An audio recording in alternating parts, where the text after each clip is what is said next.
வணக்கம். எனது ஜோதிட வாடிக்கையாளர்களே, ஜோதிட பிரியர்களே, நண்பர்களே மற்றும் மாணவர்களே,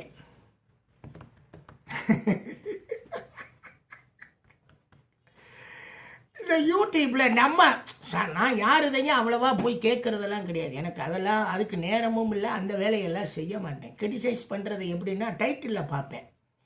இப்போ காலையில் ஒருத்தன் போட்டிருக்கான், ஒன்று பார்க்குறேன். என்னென்னா 18 ஆண்டுகள் கழித்து தனுசு ராசிக்கு இது நடக்க போகும்னு சொல்லி அவன் ஒரு டைட்டிலில் போட்டு பேசுகிறேன். அதுக்கு ஒரு 43,000 பேர் அவன் என்ன கேட்க போயிருக்காங்க. அதே மாதிரி பார்த்தீங்கன்னா 147 வருடங்கள் கழித்து மேசராசிக்கு அடிக்க போகும் யோகம்னு சொல்லி இன்னொருத்தன் டைட்டில் போட்டு போடுறேன்.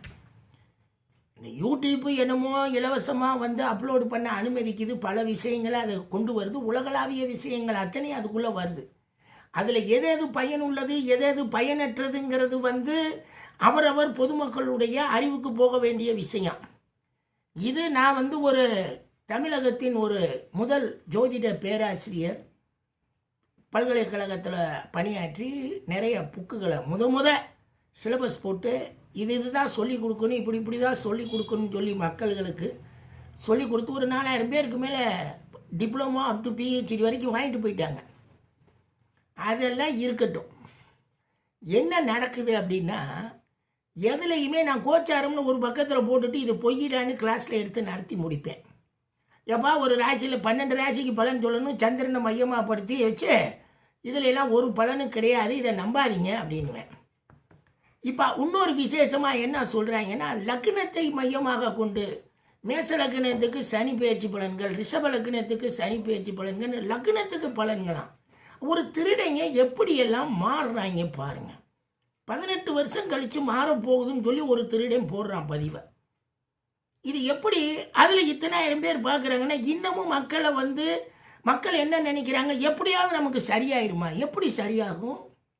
நீங்கள் பிறந்த அடிப்படையில் ஏற்கனவே ஒரு ஜாதகம் போட்டு கோள்கள் அமைப்பில் அதுக்கு கோள்களை பூராமே பாவகங்களில் அடக்கி நட்சத்திர வழியாக சந்திரனை மையமாக கொண்டு உங்களுக்கு உடுமகா திசையை 120 வருஷத்துக்கு ஏற்படுத்தி உங்களுக்கு அதுக்குன்னு பாவகத்தில் கோள்கள் இருந்த அமைப்பில் டிகிரியை போட்டு அதுக்கு உண்டான பலன்களை சொல்லிட்டு வர்றோம்.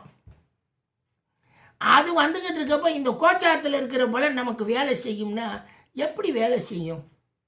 அது முழுமையாக வேலை செய்யணும் அப்படின்னா என்ன நடக்கணும்? இங்கே அந்த இவன் சொன்ன மாதிரி 7.5 நாள் சனினா 7.5 வருஷம் அவன் பிச்சை எடுத்துகிட்டு இருக்கானா, மக்கள் வந்து ஒரு 7 வருஷ திசை நல்லா இல்லை, அவனுக்கு கரெக்டாக கோன் சைடாக 7.5 நாள் சனி வந்துருச்சுன்னா எனக்கு அந்த 7.5 வருஷமும் நல்லா இல்லை, தவறு.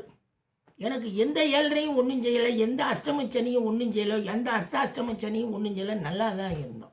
நான் கும்பராசிக்காரன், சதய நட்சத்திரத்துக்காரன். நீங்கள் இந்த இப்போ இப்போ சனி பேர்ச்சியாகி 7.5 நாள் சனிங்கிறீங்கன்னா அப்படியெல்லாம் நாங்கள் அதை பற்றின சிந்தனைக்கே போனோம் கிடையாது. சனியாவது சனி பய, அவன் ஒரு ஈன குணம் கொண்டவன் சனியன். அவனுக்குன்னு ஒரு ஸ்பெஷாலிட்டி குணமெல்லாம் ஒன்றும் கிடையாது. அவன் நல்லது செஞ்சாலுமே தன்னுடைய ஈன குணத்தின் அடிப்படையில் தான் நன்மை. ஒரு பிச்சைக்காரன் நமக்கு ஒரு பொருளை இனாமா தந்தால் எந்த அடிப்படையில் தருவான்? அதுதான் அவனுடைய எண்ணம். இவங்க இந்த 7.5 நாள் சனியை பிடிச்சிக்கிட்டு போய் சொல்லி பலன்களை சொல்லி நம்மளை ஏமாத்துறது. அந்த இதெல்லாம் நம்ம சொல்லிட்டோம் இல்லையா, சொல்லிகிட்டே வர்றோம் இல்லையா. 7.5 நாள் சனி போய், அஷ்டமச்சனி போய், கண்டச்சனி போய், கோச்சார பலன்கிறது வந்து மக்களை மடையனாக்கக்கூடிய முட்டாளாக்கக்கூடிய ஒரு பொய் பலன். 65 கோடி பேருக்கு அவன் காலையில் எழுந்திரிச்சு பலன் சொல்கிறான். இவன் தனுசு ராசிக்கு 18 வருஷம் கழிச்சு நடக்க போகுதுன்னா 65 கோடி தனுசு ராசிக்கு இவன் சொல்கிறான். எந்த அளவுக்கு அந்த யூடியூப் இவங்களுக்கு சப்போர்ட் பண்ணுது, எந்த அளவுக்கு டிவி சப்போர்ட் பண்ணால் இந்த திருடர்கள் இன்னமும் இந்த மாதிரி பலன்களை சொல்லுவாங்க. ஏன் சார் திருடருங்கன்னுங்க, அவங்களுக்கு ஒரு மரியாதையாக சொல்லணும். அவங்கள ஏன் நீங்கள் திட்டுறீங்க வையிறீங்க? மனசு கேட்கலைங்க. ஏங்க மக்களை எவ்வளவுதாங்க மடையனாக்குவீங்க? நாங்கள் தான் இல்லைன்றோம்லங்க, நான் அதை நிரூபிக்கிறேங்கிறேன். வாங்க, நீங்கள் சொல்கிற பலன்களில் பூராமே நடக்காது, அதை நடக்காததை அந்த இடத்துல கொண்டு போய் நிரூபிக்கிறேன். நீங்கள் நடந்துச்சுன்னு எத்தனை பேரை காமிச்சிருவீங்க? நான் நடக்காதுன்னு சொல்லி ஒரு 1,00,000 பேரை கூட நம்ம சர்வே எடுப்போம், வேலையாகவே இதே பொழப்பாகவே எடுப்போம். நடக்கும் சொல்லி எத்தனை பேரை காமிப்பீங்க? அதுவும் அவன் ஜாதகப்படி தான் நமக்கு நடந்திருக்கும், நல்ல பணலை. இதில் ஒன்றும் மாற்று கருத்துக்கே கிடையாதுங்க. இந்த கோச்சாரத்தை நம்பி, கோச்சாரத்தை சொல்லி, கோச்சாரத்தினால ஏமாற்றி உங்களுக்கு மகர ராசிக்கெல்லாம் 7.5 நாள் சனி ஆரம்பிச்சிருச்சுங்க. உங்களுக்கு கும்பராசிக்கு 7 நாட் சனி ஆரம்பிச்சிருச்சுங்க. எதுக்கு?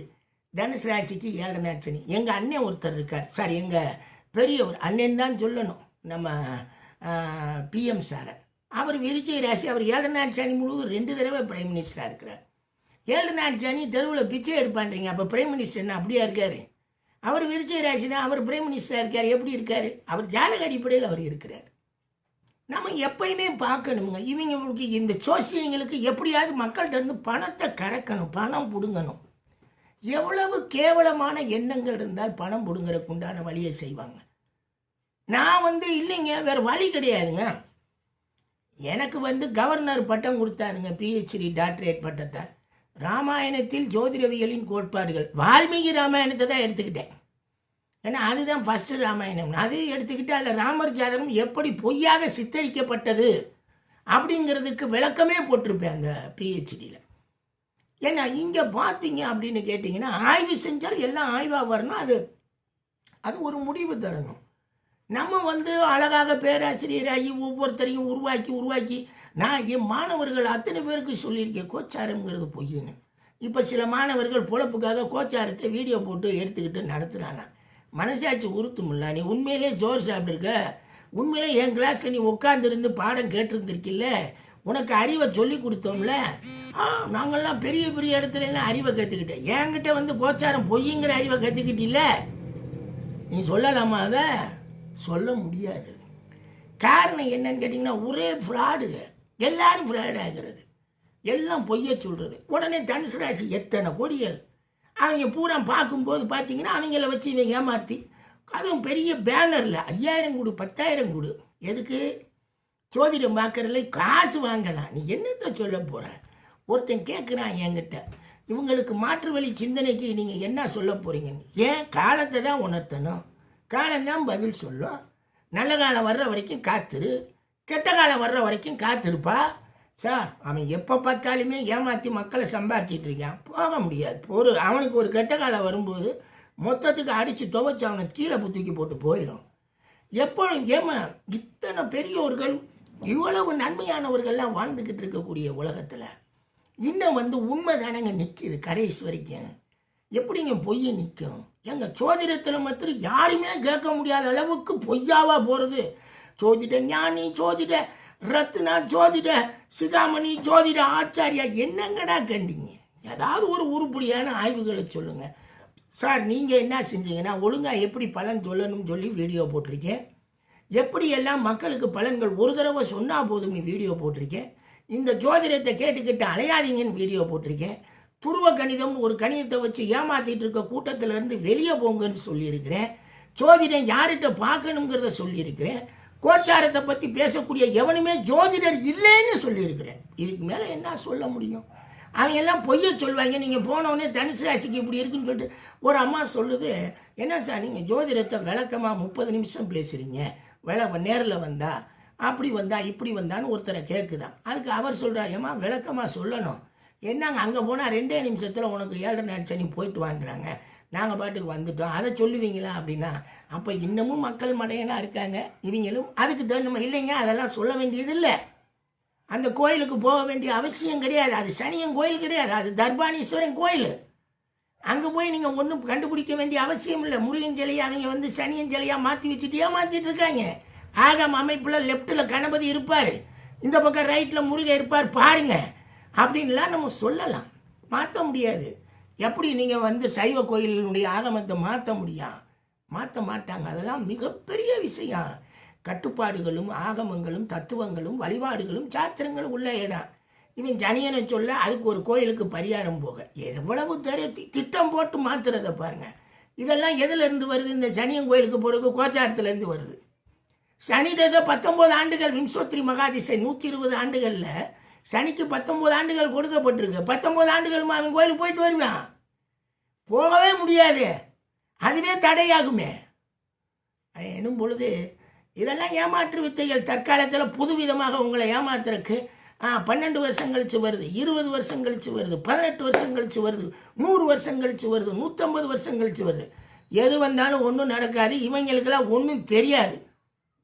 அதை அழகாக நம்ம எங்கே விளக்குறவன், ஏன் விளக்குற, என்ன விளக்குற, இதே மாதிரி இதுக்கு முன்னாடி எப்படி வந்துச்சு, ஒரு அபிலாஷையை உங்களை ஆசையை தூண்டுறது தான், தூண்டி உங்களை மடையினாக்கிறது தான், ஏமாத்துறது தான். அது அவங்களுடைய பணி. புது டெக்னிக்கல் வார்த்தை. தயவுசெய்து நம்பாதீங்க. அதுக்கு மேலே உங்கள் விருப்பமுங்க. சொல்ல வேண்டியது ஏன் இடமும் சொல்லிட்டேன். நன்றிங்க. சப்ஸ்கிரைப் பண்ணுங்கள். நிறைய பேர் சப்ஸ்கிரைப் பண்ணாமையே போகிறீங்க. என்ன பண்ணுறது, எனக்கு டெய்லி வீடியோ போட முடியலை. அதனால் சப்ஸ்கிரைபு குறைவாக இருக்கும். பாருங்கள், செய்யுங்க. நன்றிங்க.